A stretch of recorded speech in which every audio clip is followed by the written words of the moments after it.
জনপ্রিয় horror franchise জিন ও জিন 2 এর সাফল্যের ধারাবাহিকতায় নির্মিত হচ্ছে জিন 3।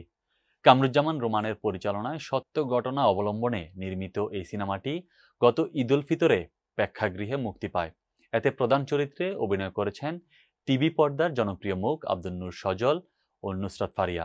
সিনেমা হলে সফল প্রদর্শনের পর এবার জিন 3 আসছে ওটিটি প্ল্যাটফর্মে। সিনেমাটির ওটিটি পার্টনার ছিল আইস্ক্রিন।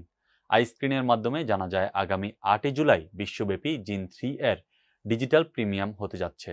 প্রেক্ষাগৃহে মুক্তির সময় চ্যানেল আই এর সাত বারান্দায় আয়োজিত এক সংবাদ সম্মেলনে জাজ মাল্টিমিডিয়ার কর্ণধার আব্দুল আজিজ জানিয়েছিলেন 4 মাসের মধ্যে ওটিটিতে মুক্তি পাবে জিন 3। আর সেই প্রতিশ্রুতি বাস্তবায়িত হচ্ছে এখন। ভয় ও থ্রিলার গড়নার এই সিনেমায় সজল ফারিয়ার পাশাপাশি অভিনয় করেছেন নাদের চৌধুরী, তানিয়া আহমেদ, মোস্তফা হীরা ও আরও অনেকে। সিনেমার কন্যা শিরোনামের গানটি ইতিমধ্যেই অনলাইনে দর্শক জনপ্রিয়তা পেয়েছে।